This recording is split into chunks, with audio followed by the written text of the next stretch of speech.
Hola a todos, mi nombre es Ariel Marcotegui y vamos a ver la resolución del caso problema de colitis ulcerosa. Se nos muestra un caso de una mujer de 45 años que presenta hasta 20 deposiciones diarias de diarrea sanguinolenta y dolor abdominal difuso. Como antecedentes, se encuentra hace 5 años en tratamiento por colitis ulcerosa y refiere cumplirlo en forma estricta. Le realizan una videocolonoscopía que no muestra lesiones en ciego, colon ascendente ni transverso, pero en colon descendente, sigmoide y recto se ve una extensa ulceración de la mucosa de apariencia rojiza y sangrante con depósitos de fibrina y elevaciones de aspecto polipoide. La paciente no responde al tratamiento médico, por lo que le realizan una proctocolectomía y anastomosis ciliar con reservorio. O sea, lo que hacen es le sacan el colon y le conectan el ilion a un reservorio que forma el cirujano en el recto para que la paciente pueda seguir siendo continente. Las preguntas que se nos plantean son: ¿qué capas de la pared intestinal se encuentran más afectadas y cuáles son las imágenes histológicas que avalan el diagnóstico? ¿Tiene este paciente mayor riesgo de desarrollar carcinoma colónico y por qué? ¿Y cuáles son las complicaciones más frecuentes de la enfermedad? Con respecto a la primera pregunta, la mucosa y la submucosa son las capas que se ven afectadas en esta enfermedad, a diferencia de la enfermedad de Crohn, que la inflamación que vamos a ver es transmural. Acá en el microscopio vamos a ver necrosis con infiltrado mononuclear inflamatorio y polimorfonucleares que borran la arquitectura glandular. También lo que vamos a ver, o podemos ver en realidad, son los abscesos crípticos en los lugares donde la mucosa está un poco más conservada.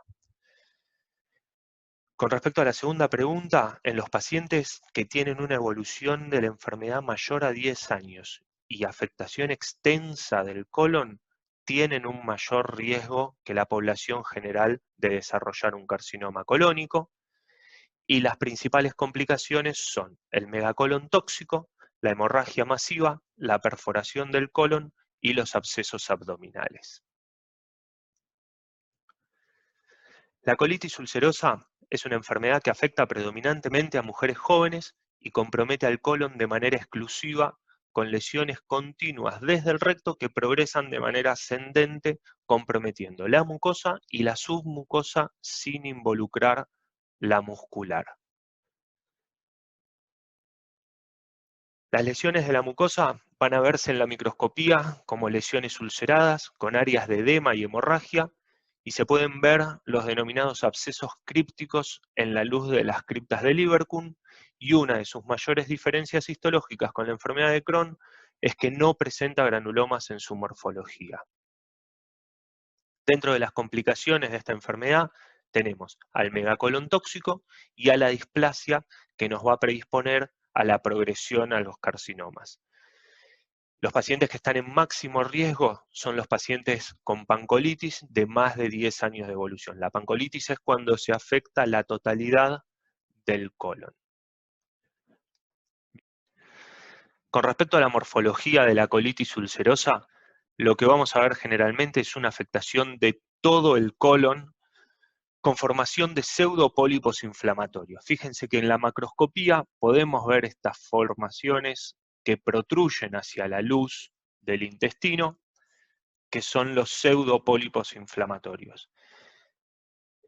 También lo que podemos ver es una afectación de la mucosa. Acá tenemos mucosa normal y fíjense acá cómo se encuentra ulcerada, pero sin comprometer la capa muscular del órgano. Podemos ver un gran infiltrado inflamatorio. Esto, si nosotros tuviésemos mayor aumento, podríamos ver que son polimorfonucleares que están en la mucosa y se encuentran en la luz de las glándulas de Lieberkühn, y esto es lo que se denominan los abscesos crípticos, y podemos ver en esta última imagen cómo en estas zonas hay cierta displasia de las células epiteliales. Esto es uno de los factores que nos van a predisponer a la formación del carcinoma de colon. Como dijimos antes, la pancolitis es cuando se afecta todo el intestino grueso, y acá lo que podemos ver en la primera imagen, en la imagen A, es una pieza de una colectomía total donde cerca del ciego se ve una mucosa granular roja, y cuando nos alejamos un poco más, vamos a ver cómo hay una atrofia hacia el colon transverso y hacia el colon descendente. En esta segunda imagen, en la imagen B, fíjense cómo se ve bien la delimitación entre la mucosa normal, marcada con la flecha, y la mucosa afectada. Fíjense cómo se ve mucho más eritematosa y granular la zona afectada, pero marca claramente una línea dónde está la lesión y dónde no. En la imagen C podemos ver los pólipos inflamatorios que decíamos antes, y esta imagen nos muestra los denominados puentes de mucosa, que los puentes de mucosa se forman cuando se fusionan las partes superiores de los pólipos. Acá se ve un poco más en detalle la formación de los pseudopólipos inflamatorios y la mucosa bien roja y bien granular. Fíjense bien, de nuevo, cómo están delimitados los sectores entre la mucosa normal y la mucosa afectada. Eso es una de las principales características de la colitis ulcerosa en cuanto a su macroscopía. Acá lo que vemos es, entre la mucosa normal se van a empezar a formar estas lesiones ulceradas que cuando comprometan a los vasos que irrigan a la mucosa van a empezar a sangrar. Eso va a generar una reacción inflamatoria que va a ser la que causa a los pseudopólipos inflamatorios, y después de muchos episodios de inflamación y remisiones, lo que vamos a ver es una atrofia de la mucosa con la persistencia de estos pólipos que continúan a lo largo del tiempo, justamente porque la noxa sigue en la luz del intestino. Y acá lo que nos muestra es cómo puede afectar la totalidad del colon. Como decíamos recién, el megacolon tóxico es una de las complicaciones que presenta la colitis ulcerosa y es una distensión colónica que presenta colitis aguda y sintomatología sistémica. La principal manifestación extraintestinal es la sepsis, que junto con el riesgo de perforación que da esta distensión de la luz intestinal, son los que le aportan la gravedad a la patología. Fíjense cómo en la macroscopía podemos ver un aumento de la luz del colon, y en la microscopía podemos ver un gran infiltrado inflamatorio en la mucosa intestinal. La otra complicación que mencionábamos antes es la displasia. La colitis ulcerosa lo que va a hacer es va a llevar al daño del ADN en las células epiteliales, y eso es lo que va a provocar que con una evolución prolongada, generalmente mayor a 10 años, aumente el riesgo de adenocarcinoma en los pacientes con colitis ulcerosa. Fíjense en estas imágenes cómo se ve la pérdida de polaridad de las células epiteliales y cómo estas células están totalmente dismórficas. Al principio mencionábamos que la paciente estaba en tratamiento por una enfermedad inflamatoria intestinal. Las dos principales enfermedades inflamatorias intestinales son la colitis ulcerosa y la enfermedad de Crohn. En este dibujo lo que podemos ver son las principales características de ambas enfermedades, donde vemos compromiso parcheado y afectación de todas las capas de la pared en la enfermedad de Crohn, y compromiso continuo sin afectar el intestino delgado en la colitis ulcerosa. Fíjense que acá tenemos un corte transversal también de la mucosa, donde podemos ver la afectación de todas las capas en la enfermedad de Crohn y solo la afectación de la mucosa en la colitis ulcerosa.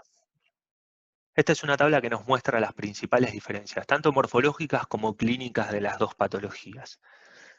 En lo que se hace hincapié es en las regiones del intestino que afectan, en su afección mucosa o transmural, y en el pronóstico de cada una relacionada con sus complicaciones. Por si no se llega a leer bien, la tabla está en el libro y es muy práctica para comparar las dos patologías y establecer las diferencias fundamentales a la hora de estudiarlas. Muy bien. Ya hablamos de la epidemiología de las enfermedades inflamatorias intestinales. Ahora, con respecto a la patogenia, hay factores genéticos, inmunitarios y ambientales relacionados con su desarrollo. Con respecto a la predisposición genética, se vio que hay más de 150 genes asociados a ambas patologías. Muchos de ellos son polimorfismos relacionados con el HLA y el reconocimiento de los epítopes bacterianos.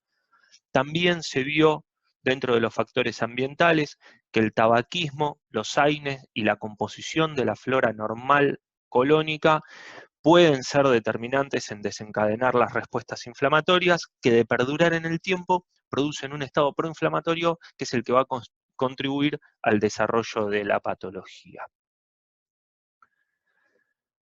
La enfermedad de Crohn es una enfermedad que también va a afectar a personas jóvenes, igual que la colitis ulcerosa, pero en cualquier sector del intestino, tanto delgado como grueso, de manera parcheada, pero involucrando a todas las capas del órgano, incluida la serosa. Se vio que un 40% de las personas tienen afectación exclusivamente del intestino delgado, 30% tienen afectación del intestino delgado e intestino grueso, y 30% tienen afectación exclusivamente colónica. Las lesiones se encuentran con una distribución salpicada, esto es con un aspecto parcheado, con áreas normales de mucosa interpuestas entre una y otra lesión. Se manifiestan como úlceras que generan una importante reacción inflamatoria y pueden comprometer todo el espesor de la pared hasta perforar o fistulizar. En el daño crónico, con los episodios reiterados de inflamación y reparación, se suele ver atrofia de la mucosa y metaplasia y presencia de granulomas no caseificantes. Este es otro de los aspectos fundamentales en la morfología de la enfermedad de Crohn. Hay presencia de granulomas no caseificantes y afectación de todas las capas de la pared del intestino. Acá vemos en la imagen de arriba, en la macroscopía, en el medio se puede ver la pared engrosada en la porción terminal del ilio y se ve cómo la mucosa perdió sus pliegues normales, y a veces se pueden hasta ver fisuras de intensidad o de profundidad variable. Y se ve cómo la serosa se encuentra enrojecida y hasta incluso indurada, la van a encontrar al tacto. En las imágenes 2 y 4 lo que van a ver es cómo la inflamación empieza desde la mucosa en una zona de ulceración acá y acá, y cómo va comprometiendo todas las capas de la pared, atravesando la submucosa, la muscular, hasta llegar a la serosa. Y el patrón morfológico que vamos a ver son los infiltrados granulomatosos, que son los que predisponen a la formación de adherencias y fístulas. Acá lo que vemos son estas células gigantes rodeadas por la corona linfocitaria característica de la inflamación granulomatosa. En este caso los linfocitos son los TH1, TH17, que son los que van a estar involucrados en la patogenia de la enfermedad. Bien, acá vamos a ver en la imagen A la estenosis, en este caso del intestino delgado, como consecuencia de la fibrosis y del engrosamiento de la pared intestinal. En la mucosa lo que se van a ver son úlceras que, al ir uniéndose unas con otras, van a tomar una disposición lineal en la mucosa y son las que le van a dar esta característica de aspecto empedrado. Son muchas lesiones ulcerativas que se van uniendo entre sí, van alterando la mucosa intestinal y van dando esta conformación, esta característica de mucosa en empedrado. Cuando hay afectación de la serosa y hay una reacción de la serosa, lo que podemos ver es la serositis, y también lo que se puede ver en este caso es una perforación de la pared. O sea, en este caso la lesión atravesó todo el espesor de la pared. Y cuando afecta a la grasa mesentérica, se llama grasa serpinginosa, y esto es que la grasa mesentérica se extiende por toda la superficie de la serosa como una reacción, tomando este color rojizo parduzco que vemos acá. Bueno, en cuanto a la histología, y lo que quiero que se queden es que puede afectar, de hecho va a afectar las tres capas de la pared intestinal, y que la lesión característica va a ser un infiltrado inflamatorio de aspecto granuloso con un granuloma no caseificante, como marca acá la flecha. ¿Sí? Bueno, espero que les haya servido y muchas gracias.